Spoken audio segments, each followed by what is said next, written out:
Lembaga Kemajuan Pertanian Muda MADA menyertai Pesta Angin Timur Perlis yang diadakan pada 1 dan 2 Mac 2014 di Kampung Padang Kriang Sanglang, Perlis.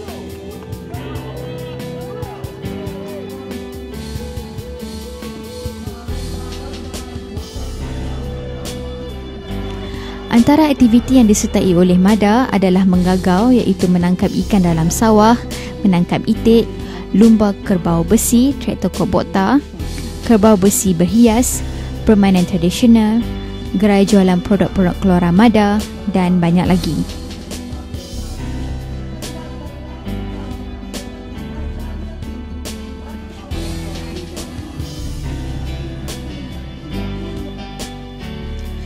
Pesta Angin Timur Perlis 2014 yang berkonsepkan kehidupan tradisional petani selepas menuai ini telah dirasmikan oleh Menteri Besar Negeri Perlis Yang Amat Berhormat Tuan Azlan bin Man.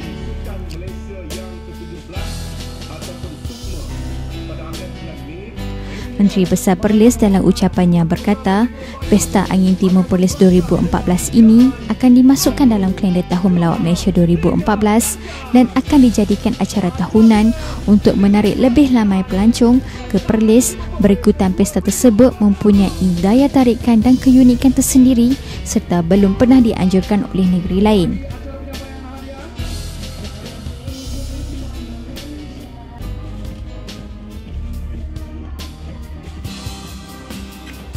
Tambahnya, keunikan pesta ini bertambah menarik apabila pengunjung diraikan seperti berada di sebuah kampung tradisional pada sekitar tahun 1950-an dan dijamu hidangan ringan serta menikmatinya dalam keadaan bersila.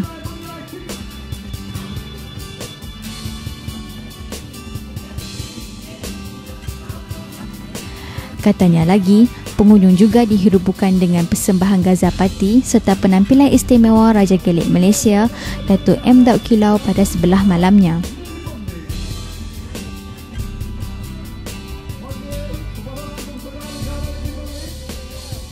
Selain MADA, sebanyak 18 gerai jualan turut sertai dalam pesta ini dengan menjual produk-produk dari Lembaga Pemasaran Pertanian Persekutuan Fama, Jabatan Kemajuan Masyarakat Kemas, Jabatan Perikanan, Jabatan Pertanian dan pameran juga disediakan seperti dari Persatuan Pelukis Negeri Perlis, Institut Penyelidikan Pembangunan Pertanian Malaysia MARDI dan Pertubuhan Peradangan Negeri untuk semua pengunjung yang hadir.